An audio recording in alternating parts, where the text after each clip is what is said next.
Después de separarnos de ellos, zarpamos y navegamos directamente a Cos. Al día siguiente fuimos a Rodas y de allí a Pátara. Como encontramos un barco que iba para Fenicia, subimos a bordo y zarpamos. Después de avistar Chipre y de pasar al sur de la isla, navegamos hacia Siria y llegamos a Tiro, donde el barco tenía que descargar. Allí encontramos a los discípulos y nos quedamos con ellos 7 días. Ellos, por medio del Espíritu, exhortaron a Pablo a que no subiera a Jerusalén. Pero al cabo de algunos días partimos y continuamos nuestro viaje. Todos los discípulos, incluso las mujeres y los niños, nos acompañaron hasta las afueras de la ciudad, y allí en la playa nos arrodillamos y oramos. Luego de despedirnos, subimos a bordo y ellos regresaron a sus hogares. Nosotros continuamos nuestro viaje en barco desde Tiro y arribamos a Tolemaida, donde saludamos a los hermanos y nos quedamos con ellos un día. Al día siguiente salimos y llegamos a Cesarea y nos hospedamos en casa de Felipe el evangelista, que era uno de los 7. Este tenía 4 hijas solteras que profetizaban. Llevábamos allí varios días cuando bajó de Judea un profeta llamado Ágabo. Este vino a vernos y, tomando el cinturón de Pablo, se ató con él de pies y manos, y dijo: Así dice el Espíritu Santo, de esta manera atarán los judíos de Jerusalén al dueño de este cinturón, y lo entregarán en manos de los gentiles. Al oír esto, nosotros y los de aquel lugar le rogamos a Pablo que no subiera a Jerusalén. ¿Por qué lloran? Me parten el alma, respondió Pablo. Por el nombre del Señor Jesús estoy dispuesto no solo a ser atado, sino también a morir en Jerusalén. Como no se dejaba convencer, desistimos exclamando: que se haga la voluntad del Señor. Después de esto, acabamos los preparativos y subimos a Jerusalén. Algunos de los discípulos de Cesarea nos acompañaron y nos llevaron a casa de Mnason, donde íbamos a alojarnos. Este era de Chipre y uno de los primeros discípulos. Cuando llegamos a Jerusalén, los creyentes nos recibieron calurosamente. Hermanos, esto es palabra de Dios.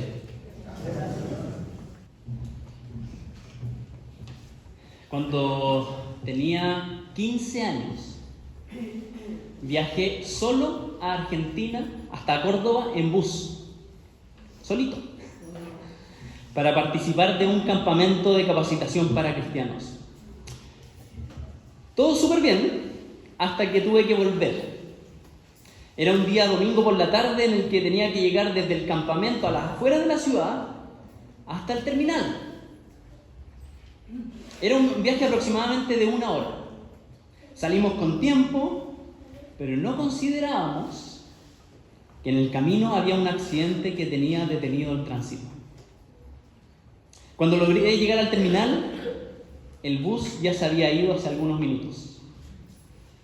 Como era domingo, estaba todo cerrado y no había nadie que me pudiera atender, y menos atender a un chileno. No tenía dinero, no tenía celular, estamos hablando del 2005, no tenía correo electrónico, no tenía cómo volver a mi país. 15 años.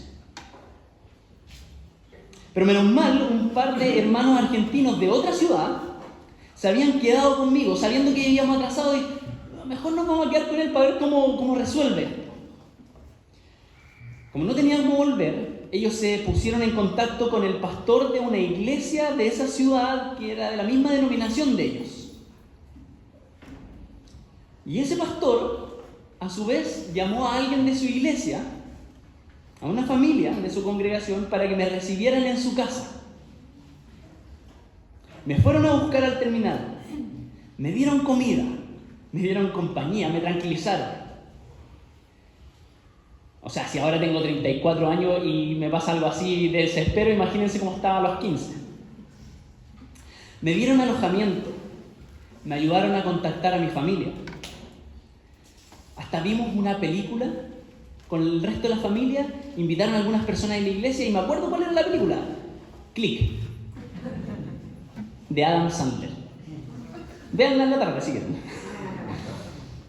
Al día siguiente, con su dinero, compraron un pasaje y finalmente pude volver. 24 horas de viaje hasta Chile. ¿Qué motivó a esa familia que ni me conocía a ayudar a un chileno? ¿Qué los motivó a abrir su casa, a darme alimento, a dedicar buenas conversaciones, a usar su dinero, a después llevarme al terminal y asegurarse de que me fuera? ¿Por qué se ríen? Me querían echar. ¿Había algo más que solo compasión? ¿O buenas costumbres? En el texto de hoy, en el texto que acabamos de escuchar, en medio de viajes por mar y tierra, con varias paradas en distintas ciudades, saltan a la vista temas como hospitalidad, preocupación, compañerismo, cosas que brotan del Evangelio. Por eso he titulado este sermón Compañerismo por el Evangelio. Los invito a orar. Señor, háblanos esta mañana.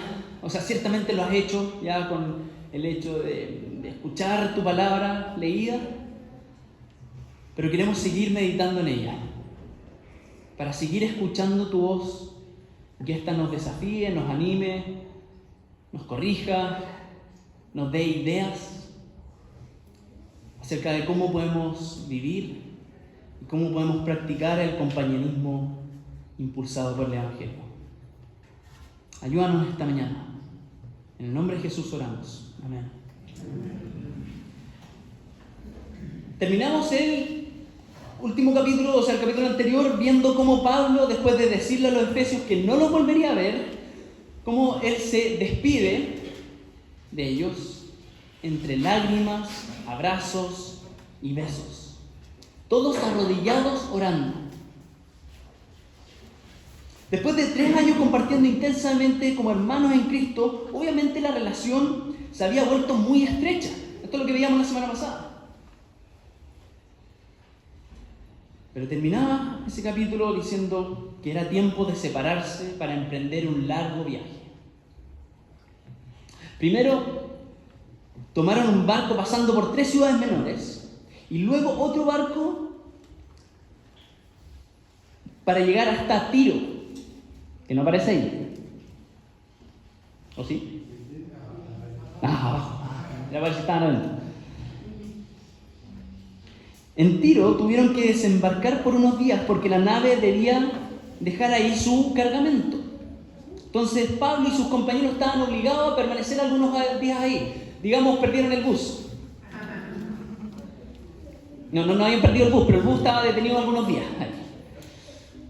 Así que se pusieron a buscar a los discípulos de esa ciudad. Y me imagino que no solamente necesitaban un lugar para quedarse, sino también querían compartir con los hermanos ahí. Es como cuando un chileno va a cualquier parte del mundo y tiene como la necesidad de encontrarse con otros chilenos y grita cosas. ¿Han visto esos videos, no? No lo voy a repetir.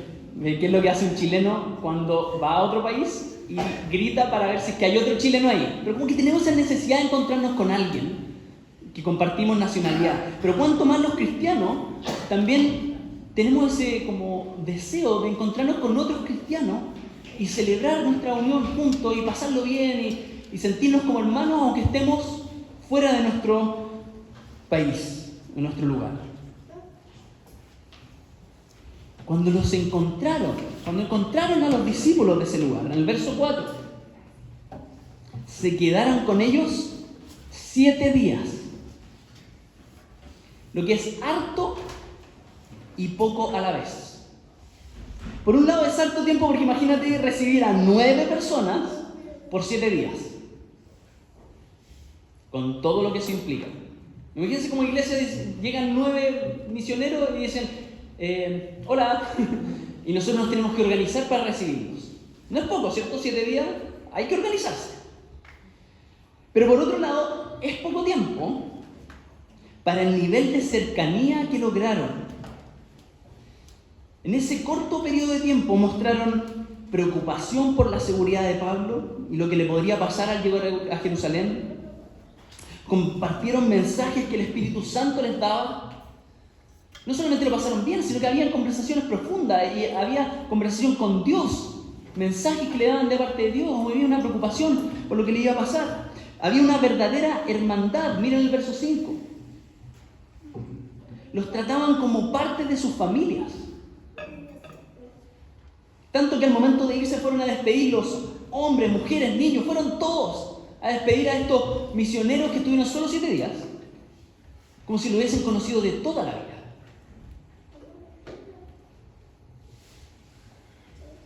Nos acompañaron hasta afuera de la ciudad y allí en la playa se arrodillaron y oraron juntos. Una escena muy similar a lo que veíamos en el capítulo anterior con quienes habían estado 3 años. Pero acá habían pasado solo 7 días. Un fuerte compañerismo. En este viaje que pude hacer hace poco me pasó algo similar. En una de las escalas estaba medio aburrido después de harto rato y en la sala de espera del avión vi a alguien que estaba leyendo una Biblia y dije, debe ser cristiano. O sea, si se está leyendo una Biblia y iba para Corea, debe ir para lo mismo que yo. Entonces me acerco, digo, hola, en inglés, ¿cómo estáis? ¿Cómo estáis? En inglés. Sí, bueno, veo que eres cristiano, vas a Corea, sí, y ahí empezamos a hablar, y en una de esas conversaciones dice, ¿dónde te quedas? Y digo, en tal hotel. Un hotel que cambió de nombre esa semana, me decía, entonces era como complejo ponerse de acuerdo. Y estábamos los dos medio perdidos, él era de Estados Unidos, y ya. Si nos perdemos, nos contactamos y vemos qué hacemos allá. Ok. Nunca nos vimos. Hasta 2 días después, en mi hotel, bueno, sí me perdí y todas esas cosas, pero en mi hotel me subo al ascensor y ¿quién estaba ahí? Tyler. Hola Tyler, mira, por fin nos pudimos encontrar, ya. Y así todos los días como que nos íbamos encontrando. En poco tiempo nos transformamos en mejores amigos. Y no digo solamente que lo pasábamos bien y que íbamos a restaurantes a comer y los coreanos se reían de nosotros, sino que llegó a tal punto la amistad de que nos contábamos las cosas más profundas. Nos confesamos pecados el uno al otro. Terminamos orando juntos, como si que fuese mi amigo de confianza de toda la vida. ¿Qué lleva a tener tal confianza en tan poco tiempo? Similar a lo que le había pasado ahí en Tiro. Y bueno, verso 7. Continuamos nuestro viaje, dice Lucas. Al llegar a Ptolemaida, también buscaron a hermanos ahí para saludarlos y quedarse con ellos un día, para luego continuar su viaje ahora por tierra hasta Cesarea. Allí, verso 8, en Cesarea fueron directo a la casa de Felipe. ¿De qué Felipe? Uno de los 7 que habían sido escogidos como líderes para servir fielmente a las mesas allá. En Hechos 6, ¿se acuerdan? Cuando la iglesia dijo, tenemos un problema, pero necesitamos hombres fieles que sirvan a las mesas, que atiendan a las personas y lo hagan con todo el amor del Señor y con todo el conocimiento del Señor. Felipe fue uno de esos escogidos, como líderes. Ese mismo Felipe que en Hechos 8 llegó a Samaria escapando de la persecución y se puso a predicar la gran cantidad de personas con mucho éxito. ¿Se acuerdan de ese Felipe? El mismo Felipe que luego predicó al eunuco etíope en medio del desierto. Ese Felipe a esta altura de la historia es conocido como Felipe el Evangelista. O sea, razones hay para llamarlo así. Porque probablemente también había hecho una gran labor ahí en Cesarea. La pregunta es, ¿conocía Felipe a Pablo y a sus compañeros como para recibirlos en su casa? A los compañeros de Pablo probablemente no los conocía, pero a Saulo definitivamente sí. Como dije recién, Felipe era uno de los 7 diáconos. Él era compañero de Esteban. Esteban, el que fue asesinado y cuyo asesinato fue aprobado por Saulo / Pablo. Entonces Felipe y Pablo o Saulo, ambos presenciaron ese trágico evento, la muerte de Esteban, pero desde veredas muy diferentes.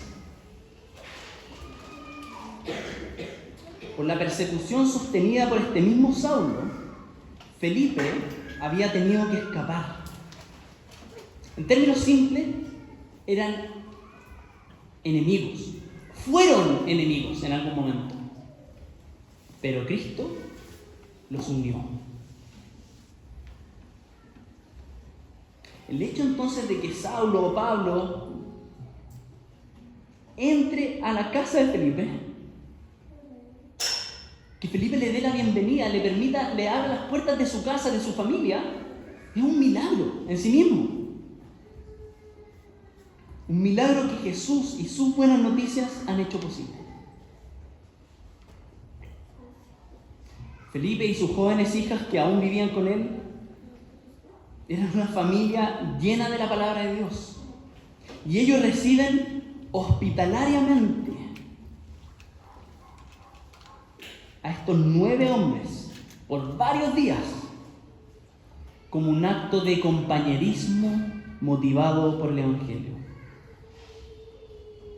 Y este compañerismo no solo se refleja en la hospitalidad, en el cariño, en el compartir, sino también en la preocupación por el bienestar y la seguridad, en este caso de Pablo. Cuando el profeta Ágabo, quien ya había actuado como mensajero de Dios en el capítulo 11, llega con un impactante mensaje de parte del Espíritu, todos se preocuparon, todos ahí se asustaron. El mensaje decía: Pablo, te van a maltratar. Vas a caer prisionero y te van a entregar a los gentiles. Todos se asustaron y con justa razón. El grupo, Pablo y sus compañeros, ya habían recibido estas visiones del Espíritu atrás en Tiro, en las ciudades anteriores. Así que todos los que estaban ahí le insistieron a Pablo que no fuera hasta Jerusalén. Veamos cuál era el mensaje que traía Ágabo. Verso 11. Muy a lo profeta, de una manera muy visual. Ágabo tomó el cinturón de Pablo, se ató con él de pies y manos y dijo: así dice el Espíritu Santo, de esta manera atarán los judíos de Jerusalén al dueño de este cinturón y lo entregarán en manos de los gentiles. Así que realmente estaban preocupados por Pablo. Versos 12 al 14. Con llanto le rogaban que no fuera. Su compañerismo entonces se expresa con una genuina preocupación por su bienestar. No un compañerismo de buena onda: sí, somos cristianos, somos hermanos. Me importa lo que te pase. Pero Pablo no se dejó persuadir. Y vamos a ver más adelante por qué no. La cosa es que el grupo continúa su viaje, versos 15 al 17, hasta que finalmente llegaron a Jerusalén. Y allí las expresiones de compañerismo continuaron en todo ese trayecto. Algunos de los discípulos de Cesarea se unieron al viaje. O sea, los mismos que decían: Pablo, no vayas, es peligroso. Cuando Pablo les dice: voy igual, dicen: bueno, te acompañamos. Y lo condujeron hasta Mnasón, un antiguo discípulo con quien ya habían arreglado todo para que les diera alojamiento. No solamente lo acompañan, organizan todo, le ponen preocupación a la cosa. ¿Y cómo fueron recibidos en Jerusalén? Por los hermanos de Jerusalén, con gran regocijo. Una tras otra vemos muestras de compañerismo, hospitalidad, atención, preocupación, cuidado y verdadera hermandad. Me llama la atención cómo Pablo en su viaje misionero de ida iba entregando el Evangelio, hablando acerca de Jesús y lo que Jesús había hecho, enseñando, plantando iglesias, luego animando a la iglesia. Pero ahora en su camino de regreso, avanza siendo sostenido y apoyado por la iglesia esparcida, por sus hermanos. Ahora él necesita a sus compañeros de viaje y a sus compañeros en el camino.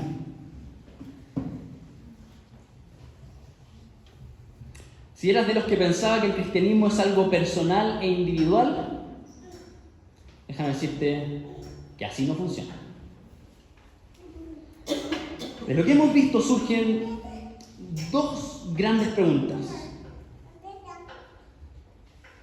como dos lados de la misma moneda. Dos lados de la misma moneda. Una es, ¿buscamos a otros cristianos? ¿Tenemos la necesidad de otros? Y por otro lado, la otra cara de la moneda es, ¿cómo acogemos y cuidamos a otros cristianos?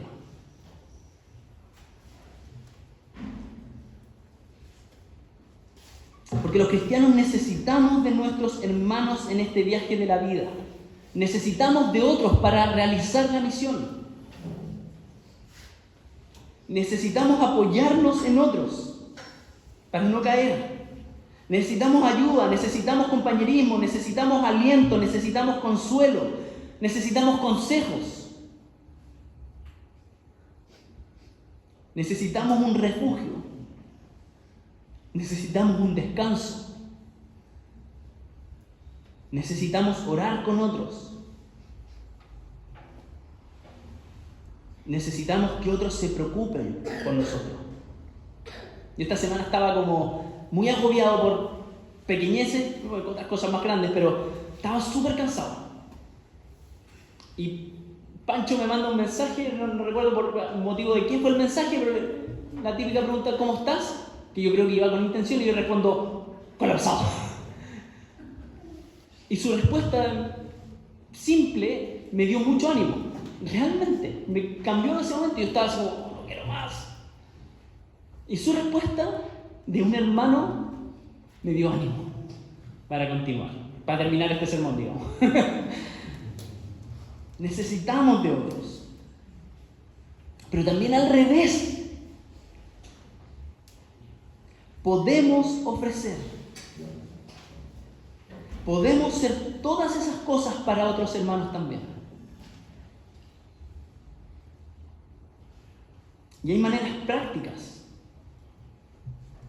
como ser parte activa de esta iglesia, de la vida comunitaria, como lo que hablaba en el aviso, del compartir.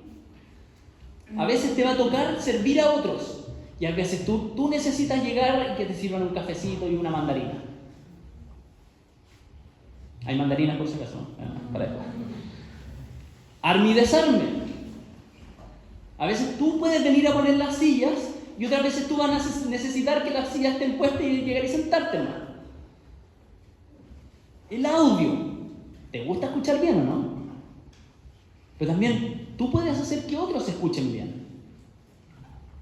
La bienvenida. Es rico llegar y que te reciban con una sonrisa, con un fluyelé. Pero a veces también tú lo puedes hacer por otros. Y son cosas pequeñas que cambian el día. El Club de Jesús. Necesitamos que alguien nos ayude a enseñarle de Jesús a nuestros hijos. Pero tú también lo puedes hacer. En la música, en el orden de la bodega. Esas cosas no son para que el domingo funcione, para que la iglesia, digamos, no se desarme.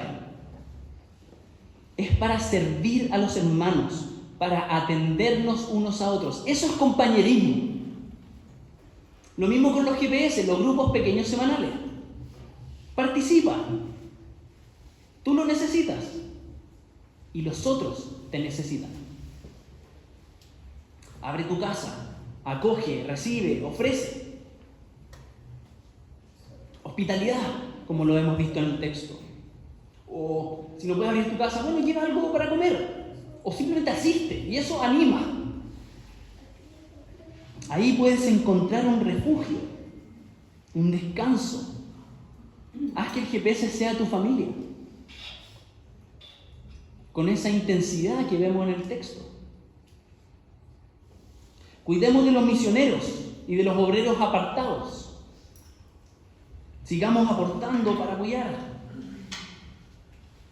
Y esta iglesia hace bien pudiendo pagar sueldos para apoyar misioneros, para apoyar organizaciones. Sigamos así, no dejemos de hacerlo. Pero desafiémonos también a apoyar más causas misioneras en nuestro país, en el mundo. Hay tanto más por hacer. Preocúpate por tus hermanos. Porque no solamente tenemos que estar preocupados de los misioneros como transculturales. Todos acá somos misioneros en nuestro país, en nuestro contexto. Entonces tenemos que estar preocupándonos unos por otros, apoyándonos. Somos compañeros del Evangelio. O busca un cristiano en tu trabajo, aunque no sea anglicano, y mejor que no sea anglicano. O busca a alguien en tu familia que también sea cristiano. Apóyense mutuamente. O busca algún vecino que también sea cristiano y júntense, hablen, anímense. No importa el color del cristianismo, apóyate en tu hermano, sea un apoyo para él. Recuerdo que hice esto en el colegio. Como que estoy volviendo atrás. ¿Qué me pasa? En el colegio me sentía súper solo como cristiano, hasta que empecé a oler otros cristianos. Parece. Hay un bautista por ahí, hay otros anglicanos que están escondidos. ¿Qué? ¿Hagamos algo? Ya, los viernes, 13, 14 años y nos organizamos. Ya, vamos a orar nomás. Nos quedamos un poco más tarde los viernes y oramos juntos. Fue de tanto ánimo. Y somos amigos hasta el día de hoy. Lo mismo puedes hacer en tu trabajo. Si no, hay que hacer grandes cosas para apoyarse en otros, para apoyar a otros misioneros. Júntate con un hermano, escúchalo. Lean la Biblia juntos. Busca cómo poder ayudar a otros. Interésate por la vida de otros. Y deja que otros entren en tu vida. Tú también necesitas encontrar apoyo.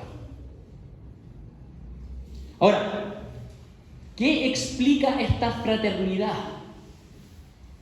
Este compañerismo tan profundo, potente. ¿O por qué Pablo no se dejó persuadir para cambiar su decisión de ir a un lugar donde sabía que sería maltratado? ¿O por qué los hermanos finalmente dejaron de insistirle que no fuera? Y en lugar de ello decidieron acompañarlo en su viaje.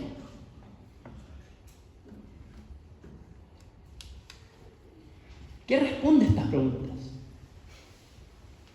3 palabras. Por el Evangelio. El Evangelio son las buenas noticias de una familia unida y formada por el sacrificio de Jesús, quien con su muerte y resurrección hizo posible esta nueva relación entre ellos y con Dios.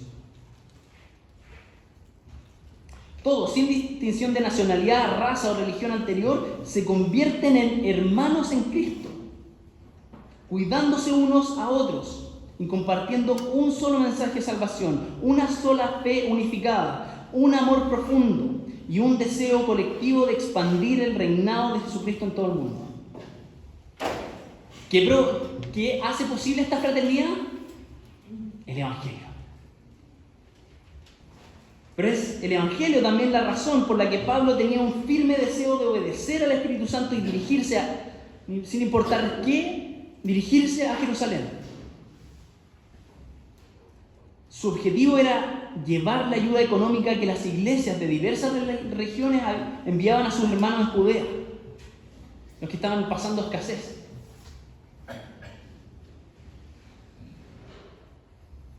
A través de este gesto, él busca animar a la iglesia en el Evangelio.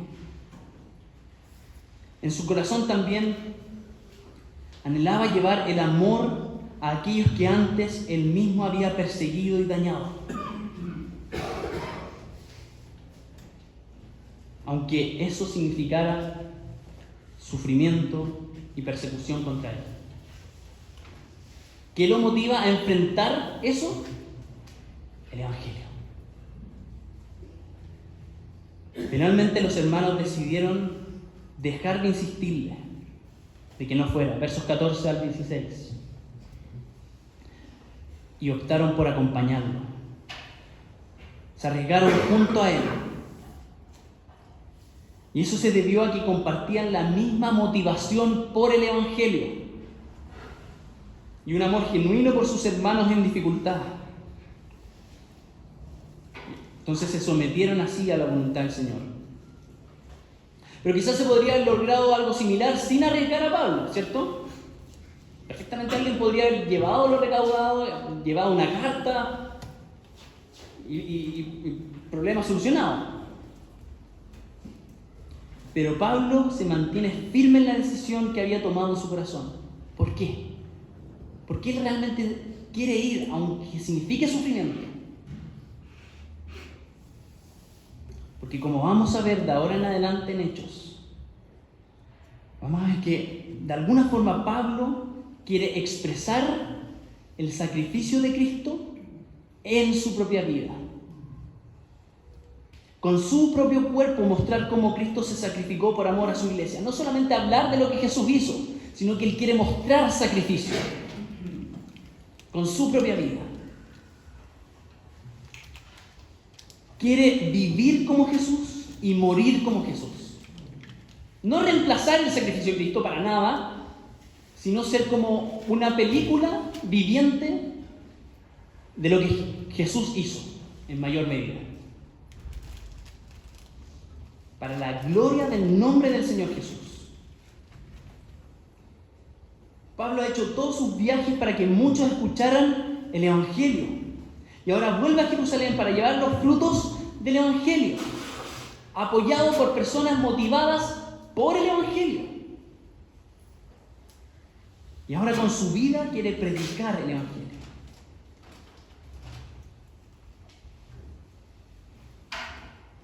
De hecho, este texto que hemos leído ya tiene cosas similares a la vida de Jesús. Lo pueden investigar después o conversar en el cafecito. De qué cosas esto yo ya lo vi. Jesús vivió algo parecido a lo que Pablo está viviendo en el camino a Jerusalén. Ahora, el Evangelio entonces debe ser el motor de todo lo que hacemos. Es la fuente de nuestro compañerismo. Es el combustible de nuestra misión. Las buenas noticias de Jesús deberían cambiar todo lo que pensamos, hacemos y decimos. Y el Evangelio, aunque es un regalo, tiene un costo. Requiere que soltemos el juguete que tenemos en nuestras manos para tomar este mejor regalo que Dios nos da. Implica abandonar, implica sacrificar, soltar cosas que este mundo nos ofrece. Vivir por el Evangelio significa arriesgarse, significa dar, exponerse, perder, sufrir, hasta morir. Pero con la seguridad de que ya se tiene algo mejor y más seguro. Todo ese compañerismo del que hemos hablado hoy, o el compañerismo que yo experimenté en Argentina hace hartos años,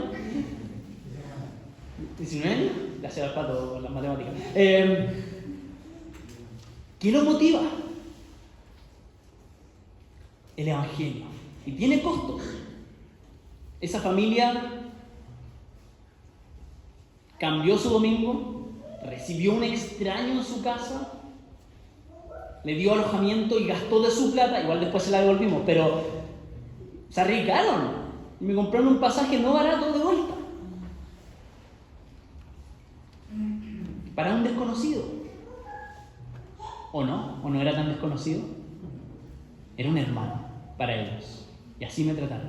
Y eso entonces tiene un costo, un sacrificio, pero es un costo que vale la pena asumir, porque el Evangelio es un mejor regalo para nosotros y para todos los que el Señor ponga en nuestro camino. Así que el Evangelio sea nuestro motor, nuestro impulso para vivir el compañerismo.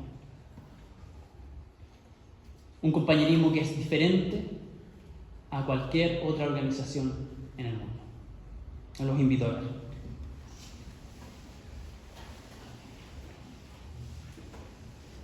Señor, cambia nuestra manera de pensar, cambia nuestros corazones para vivir este compañerismo